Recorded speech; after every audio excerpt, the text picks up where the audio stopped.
வணக்கம். தமிழர்களின் குரல் உங்கள் வீடு தேடி வருகின்றது. வணக்கம் சொந்தங்களே.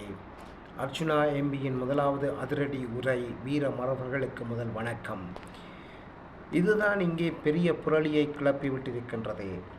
அர்ச்சுனா மேதகு என்று சொல்லி வீர வணக்கம் செலுத்தி இருப்பது பாராளுமன்றத்தில் ஒரு பெரிய கேள்விக்குறியாக பாராளுமன்றத்துக்குள்ளே ஒரு பிரச்சனையை உருவாக்கி இருப்பதாக தெரிகின்றது.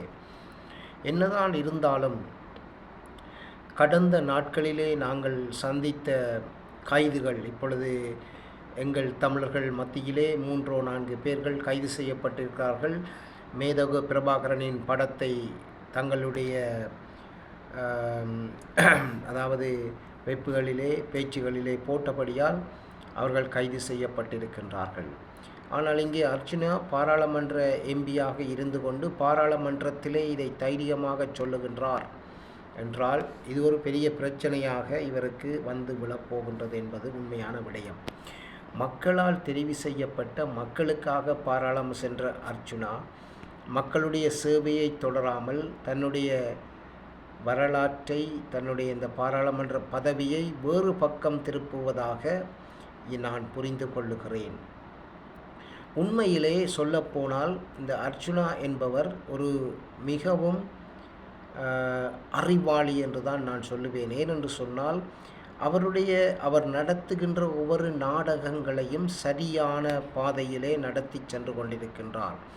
மக்களை எப்படி கவரப் பண்ணுவது என்பதில் மிகவும் வல்லவராக திகழ்ந்து வருகின்றார்.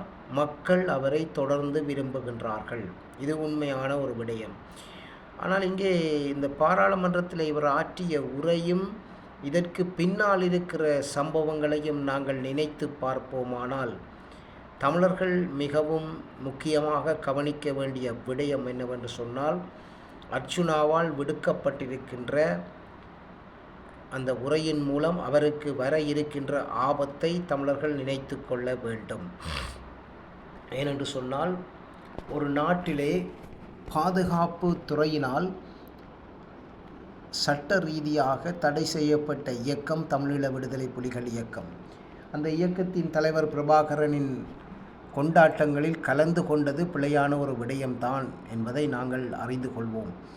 ஆனால் நீங்கள் பார்த்தீர்கள் என்று சொன்னால், அனுர அரசாங்கம் அனுமதித்ததாக பொய் சொல்லி மக்களை கவரப் பண்ணி மக்களை மனம் மாற்றி இந்த விடயங்களை செய்த எங்களுடைய வடகிழக்கு மக்கள் மிகவும் கவனிக்க வேண்டிய விடயம் என்னவென்று சொன்னால், இன்றைக்கு ஒன்றுபட்ட இலங்கைக்குள் நீங்கள் வாழ துணிந்து விட்டீர்கள்.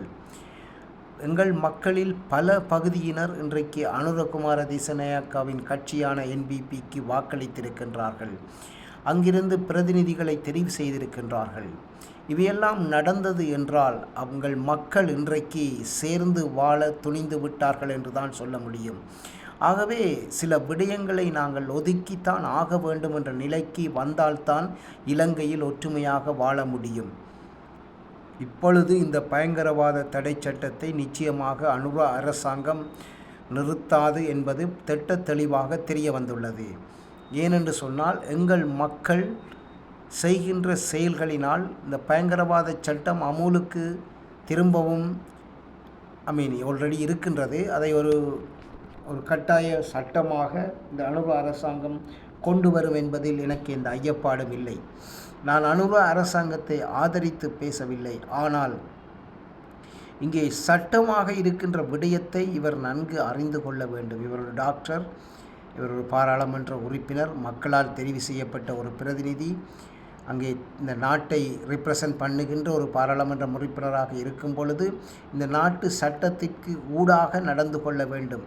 மக்களை உச்சியில் ஏற்றுவதற்காக இப்படியான அறிக்கைகளை விட்டு மக்களை பிரச்சனைக்குள் கொண்டு போகின்ற விடயங்களை இவர் செய்யக்கூடாது என்பதைத்தான் நான் இவருக்கு சொல்லிக் கொள்ளுகிறேன். ஆனால் இவர் செய்கின்ற ஒவ்வொரு அணுகுமுறைகளையும் மக்கள் நிச்சயமாக சந்தோஷமாக பார்த்து கொண்டிருக்கிறார்கள் என்று தான் அறியக்கூடியதாக இருக்கின்றது. ஏனென்று சொன்னால், இவர் இப்பொழுது வடக்கு கிழக்கு மாகாண புலம்பெயர் தமிழர்கள் மத்தியிலே ஒரு வியாபார பொருளாக மாறியுள்ளார். அதாவது இவருடைய வீடியோ போட்டால் வியூக்கள் கூடுகின்றது, யூடியூப்பர்ஸ் பணம் சம்பாதிக்கின்றார்கள். இவரோ அதை சந்தோஷமாக ஏற்றுக்கொள்ளுகின்றார். ஆனால் தமிழ் மக்களின் பிரச்சனை என்று நாங்கள் பார்த்தோம் என்று சொன்னால், தமிழ் மக்களுக்கு அனுர அரசாங்கம் என்ன செய்ய போகிறது என்றதை இன்றைக்கு உலகத் தமிழர்கள் உற்று நோக்கி பார்த்து கொண்டிருக்கின்றார்கள். இற்றை வரைக்கும் எந்தவிதமான ஒரு பதிலையும் எந்தவிதமான ஒன்றையும் சொல்லாத பட்சத்தில் தான் அனுர அரசாங்கம் சென்று கொண்டிருக்கின்றது. ஏனென்று சொன்னால், நாங்கள் புதிய அரசாங்கத்திற்கு நேரம் கொடுக்க வேண்டும், நேரம் கொடுத்து பார்க்க வேண்டும். ஏனென்று சொன்னால், இப்பொழுது தான் ஆட்சிக்கு வந்திருக்கின்றார்கள். இப்பொழுது தான் அவர்களுடைய பாராளுமன்ற பதவிகள், அமைச்சர்கள் தெரிவு செய்யப்பட்டிருக்கின்றார்கள். இவர்கள் என்ன செய்ய போகிறார்கள் என்பதை நாங்கள் பொறுத்திருந்து இடம் கொடுத்து பார்க்க வேண்டும். நேரம் காலங்கள் சரிவரும் பொழுது நிச்சயமாக ஏதாவது ஒரு அறிவிப்பை செய்வார்கள் என்று நான் நினைக்கின்றேன். ஆனால் அது தமிழ் மக்கள் விரும்பக்கூடியதாக இருக்குமோ என்று எனக்கு தெரியாது, தெரியவும் மாட்டுது அன்றில் அது வரும் வரைக்கும். ஆனால் பழைய ஜேவிபி போன்று இந்த புதிய அரசாங்க அணுகுமுறைகள் இல்லை என்பதை நன்றாக பார்க்கக்கூடிய மாதிரி இருக்கின்றது. எனவே நல்லது செய்தால் நல்லதே நடக்கும் என்பது போல் இந்த அரசாங்கத்தை மக்கள் விரும்புகிறார்கள். மக்கள் விரும்பியபடி அவர்கள் செய்வார்கள். இந்த இனப்பிரச்சனைக்கு ஒரு தீர்வை ஏற்படுத்தி இந்த நாட்டிலே மீண்டும் ஒரு பிரச்சனையை கிளப்பாதபடி பார்த்து கொள்வார்கள் என்று நினைக்கின்றேன். பொறுத்திருந்து பார்ப்போம். ஏனென்று சொன்னால், அவர்கள் இப்பொழுதுதான் கன்னி நிகழ்வுகளே இருக்கின்றார்கள். அந்த கன்னி நிகழ்வுகள் இருந்து படிப்படியாக எப்படி தங்கள் பிரச்சனைகளை விரிவாக கொண்டு போய் அதை எப்படி செய்வார்கள் என்றதை நாங்கள் கண்கூடாக பார்த்து கொண்டிருக்கின்றோம். அதேபோல் சாணக்கியன் பாராளுமன்றத்தில் ஆற்றிய உரையை நான் நன்றாக பார்த்தேன். மிகவும் திறமான ஒரு பேச்சு சாணக்கியன் பேசியிருப்பது தமிழ் மக்கள் மத்தியிலே மிகவும் கவரக்கூடிய மாதிரி இருக்கின்றது. நிச்சயமாக டாக்டர் அர்ச்சனா கூட அவரை போல் இல்லாமல் அவரை மாதிரி திருந்தி நிறைந்த பேச்சை கொடுத்தால் நிச்சயமாக தமிழ் மக்கள் வரவேற்பார்கள். இவருடைய புதிய கட்சியை ஆதரிப்பார்கள். வருகின்ற தேர்தல்களிலே இவருக்கு வடக்கு மாகாணத்திலே ஆதரவு கூடும் என்று நான் நினைக்கின்றேன். ஏனென்று சொன்னால், ஒரு சில விடயங்களை அர்ச்சனா நிச்சயமாக சேஞ்ச் பண்ணினால் நிச்சயம் நடக்கும். ஆனால் அவர்தான் யாருடைய சொல்லும் கேட்பவர் அல்ல. அதுதான் இங்கே மிகவும் கவலையாக நாங்கள் சொல்ல வேண்டிய விடயம். பார்ப்போம் என்ன செய்ய போகிறார் என்று சொல்லி. தொடர்ந்து இப்படியே இருந்தால் என்ன நடக்கப் போகிறது. நன்றி, வணக்கம்.